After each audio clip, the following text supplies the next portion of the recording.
10. Again, so make sure you have your notebooks with you Thursday when we go to Commons. Okay, for Siobhan's well-being, we'll kind of review this subtopic a little bit concerning the United States and World War I, the Great War. We told you that before the United States had entered World War I, that German submarines were starving Great Britain out of the war. It was their goal to get Great Britain to succumb before the Americans got over to help. And we gave you some examples. We said, first of all, that by the end of March 1917, the German submarines had sank 660,000 tons of shipping that was either coming from or going to Great Britain. We told you, number two, that by the beginning of April 1917, that increased from 660,000 tons of shipping to 900,000 tons of shipping. We also told you, number three, that by the beginning of April 1917, 25% of the British fleet lay at the bottom of the ocean. And the fourth thing we told you is by April of 1917, Britain only had enough food reserves to feed their population for another 3 weeks. And so we said that in May of 1917, the United States helped turn the tide in Great Britain, but we also mentioned, did we not, that we still haven't sent any troops there. So we're making precautionary measures. We're trying to get some things done before troops come to make sure that Great Britain does not succumb to the Central Powers.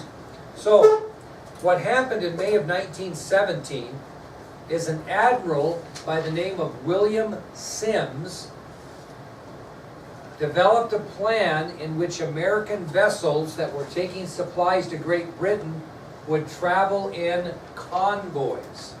Okay? So in May of 1917, the United States decided they were going to try to turn the tide in Great Britain, keep them afloat, so to speak, until we could get troops there. So a U.S. naval admiral by the name of William Sims decided that American vessels that were traveling to Great Britain with supplies would travel in convoys. What's a convoy? Group, like a group, yeah. You're all going to go to a rock concert in Casper. It's 15, 20 kids are going to go. You might travel in a convoy where you travel together. Okay, so these ships were going to travel together, and not only would they travel together, they would be guarded by American destroyers.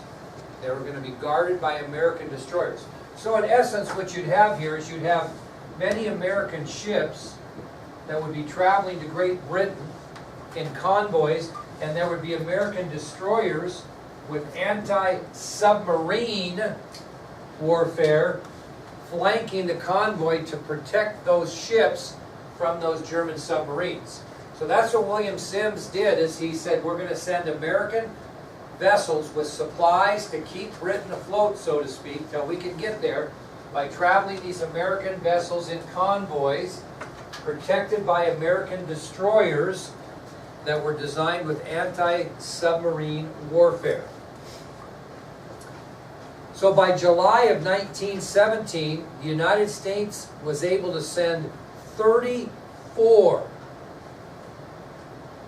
ships to Great Britain to assist the British with supplies, etc. And so the needed food supply and war materials that the Allies needed were taken from America through Great Britain. The food was used to feed the people of Great Britain. The war supplies were used and funneled from Great Britain to get to the other Allied countries so they could stay in the fight until we got American soldiers over there. So it was a very good strategy on the part of Admiral Sims. And if you want to know if there's any confrontation, not one American soldier was lost at sea. No one was killed.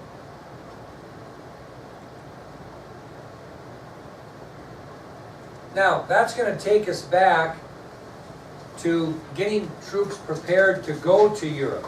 And I told you yesterday that President Wilson chose General John J., also known as Blackjack Pershing, to lead American forces in World War I. So President Wilson is going to choose an overall commander, like we talked about. This time, General John J. Pershing will lead American forces in World War I.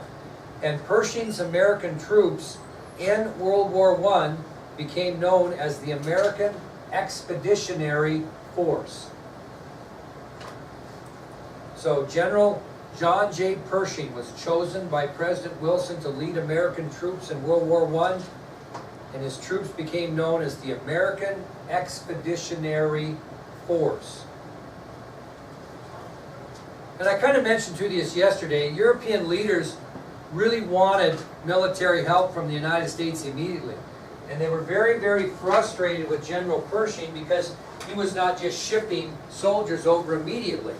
And Dane, what did I tell you yesterday was the point of Pershing not shipping these soldiers over immediately? He wanted well-trained troops. He did. He wanted very well-trained troops. He wasn't going to send troops over to Europe that weren't well prepared and take devastating losses. And this was very frustrating to the European leaders who were looking for the United States to get over there and kind of bail them up.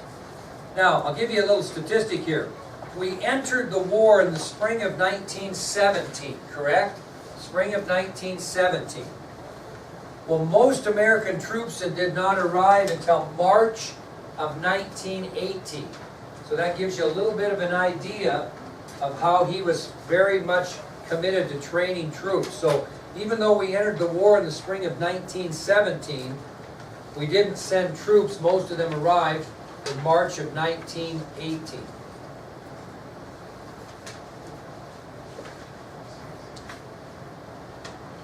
Okay, that's going to take us to a new subtopic, which is President Wilson's 14 points. President Wilson's 14 points.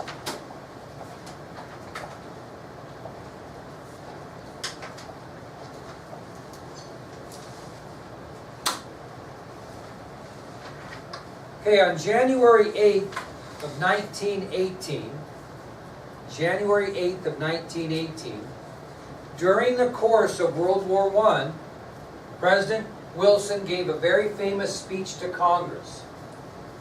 Okay, on January 8th of 1918, during the course of World War I, while it was being fought, President Woodrow Wilson gave a speech to Congress.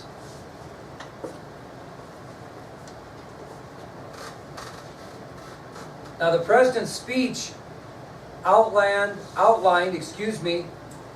a plan for world peace.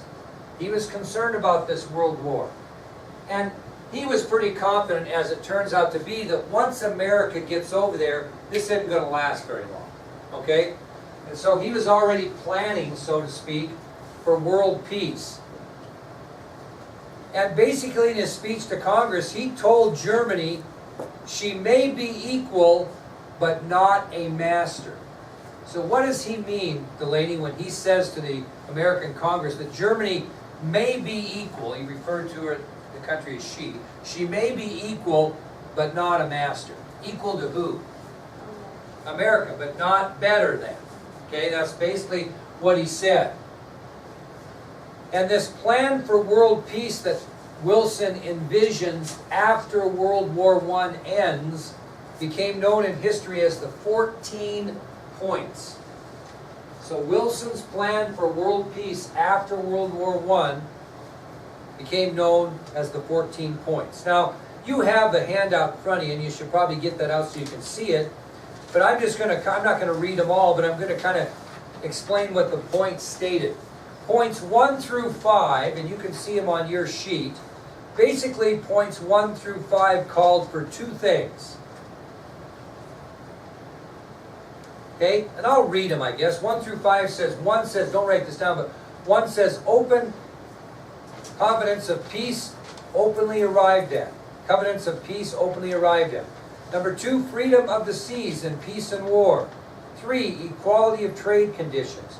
4, reduction of armaments. And 5, adjustment of colonial claims with reference to the wishes of the governed population. Basically what he's saying there is he wants to see the end of secret treaties between nations, and he wants to see freedom of the seas. That's his point in points 1 through 5. What those points are saying, 1 through 5, is that, hey, we got to quit having these alliances. We got to quit having these secret treaties between countries. And we also have to guarantee freedom of the seas. We can't be sinking each other's ships because we don't like where they're traveling or who they're trading with. That's basically what points 1 through 5 call for. Points 6 through 13, and it talks about evacuation of all Russian territory and evacuation of French territory, blah, blah, blah. But basically, what it's stating is after World War I is over, he wants to see the restructuring of Europe. Okay? Restructuring of Europe. And when he talks about 6 through 13, he's talking about Russian territory, and Belgium, and French territory, and Italy, and autonomous development for the peoples of Austria-Hungary, and independence for Romania and Serbia, and Montenegro, and relinquish of Turkish control over non-Turkish populations, and the erection of an independent Polish state with free and secure access to the sea. What he's saying in 6 through 13 is we got to restructure Europe. Okay?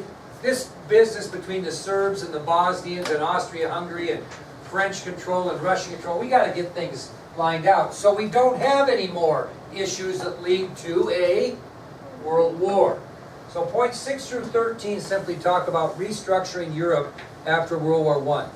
The point that everybody remembers about Wilson's 14 points is the 14th point, which is really clear. It says, a League of Nations to guarantee independence and territorial integrity to great and small states alike. What he's calling for is a general association of nations or a League of Nations, and this was the most important part of the 14 points. If we're going to get along, we got to have a League of Nations. And we got to make sure in these League of Nations that we guarantee independence and we guarantee territorial integrity to not only big countries, but small countries. Quit dominating, and we won't have a world war. Let's have a League of Nations so that we can speak freely and avoid problems. What is it called now? What? The United Nations. So we'll see if he gets this across or not later, but that's what he was looking for in his 14 points. And the 14th point was the most important. So let's get back to the war, because he gives this speech on January 8th of 1918 before a lot of our troops are even there. So it tells you that he's pretty confident of victory once we get there. So let's talk about World War I on the Western Front.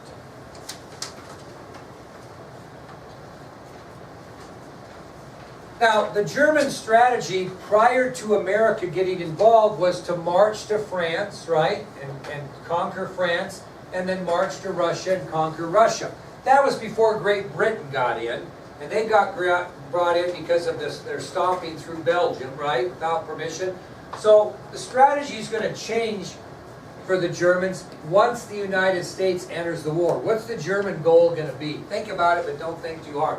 What's the German strategy or goal once the United States comes into the war? What do they want to do? Come on. If you were them, what would you want to do? What's that? Beat the United States? We don't even want to mess with the United States. We want to, the Germans want to win the war before the United States ever gets there. That's their goal.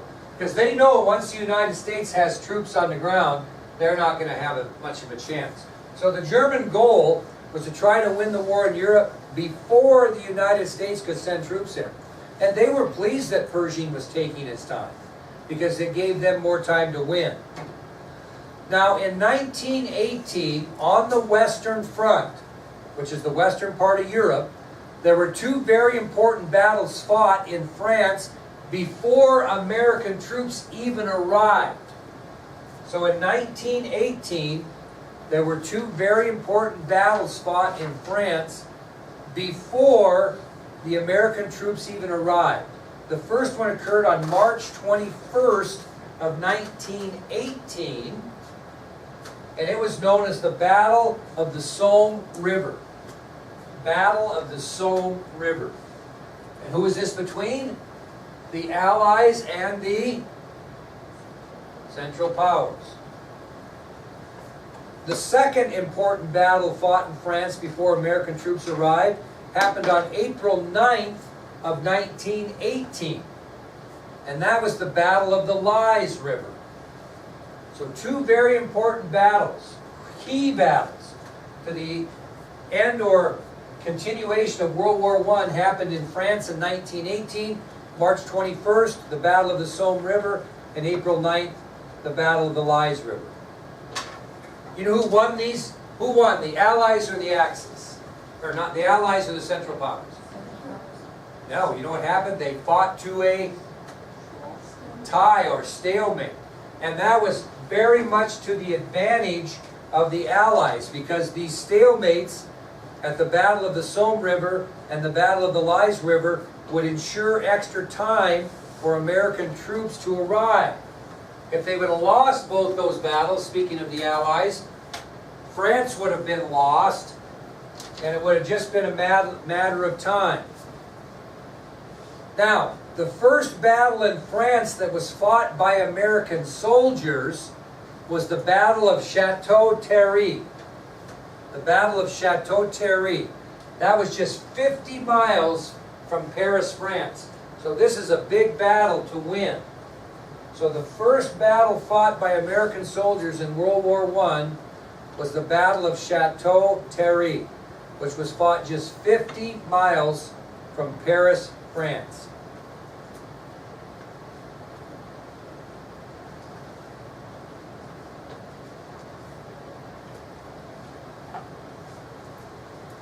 This Battle of Chateau Thierry lasted 8 long days and changed the entire course of the war. This Battle of Chateau Thierry lasted 8 long days and changed the entire nature of the war.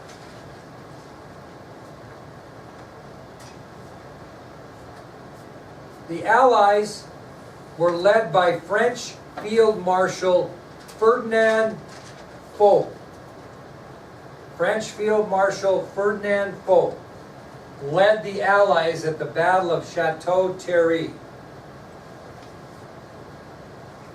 And the Allies, under the leadership of French Field Marshal Ferdinand Foch, forced the German army out of Paris and back across the Marne River. Back across the Marne River. So the Allies, under the leadership of French Field Marshal Ferdinand Foch, along with American troops, by the way, forced the German army completely out of Paris and back across this Marne River, which was back into Germany. Now, what did Germany realize after this, after losing the Battle of Chateau Thierry? What do you think, Lauren, they learned? What did they figure out, the Germans? What's that? Yes, and they realized that the emergence of American troops was going to make winning this war a bitter, long fight and possibly impossible. So the Germans have figured out that this is not going to be an easy battle now. So after a series of many battles in 1918, in which the Allies were victorious, the final battle of World War I was fought in September of 1918. September of 1918. And it was the Battle of Meuse-Argonne. You know how many American soldiers fought in the Battle of Meuse-Argonne? 1.2 million. Can you imagine that? So during the Battle of Meuse-Argonne, which was the final battle of World War I, which was fought in September of 1918, the Allies win another victory, which includes 1.2 million American soldiers that were fighting.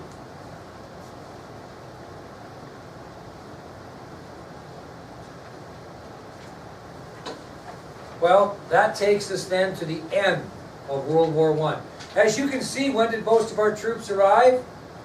Come on. What month in 1918? March. And by September, end of September, this thing's over. Soon as, what's that? It's a summer. Yeah, just basically a summer long. As soon as American troops got there, the whole tide changed.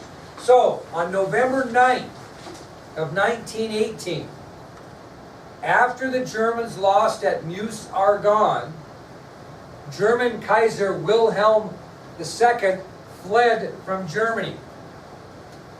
So, again, on November 9th, 1918, after the Germans had been defeated at Meuse-Argonne by the Allies, German Kaiser Wilhelm II fled from Germany. When you flee, you have given up. You are done, right? 2 days later, on November 11th, 1918, a truce was signed ending the Great War. November 11th, 1918, a truce was signed ending the Great War. Anybody know what time it was signed? What? Go ahead, say it. What was that? What time was that truce signed? Time of the day? 11 o'clock. On the 11th day of the 11th month. So the truce ending World War I was signed on the, quote, 11th hour of the 11th day of the 11th month, 1918. What holiday is a result of that? What? Veterans Day. That's what it celebrates. Isn't it always about November 11th? Or always November 11th?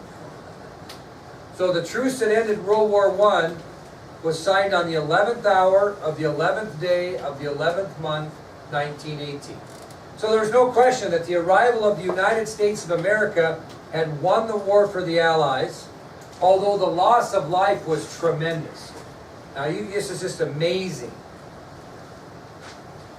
Now remember,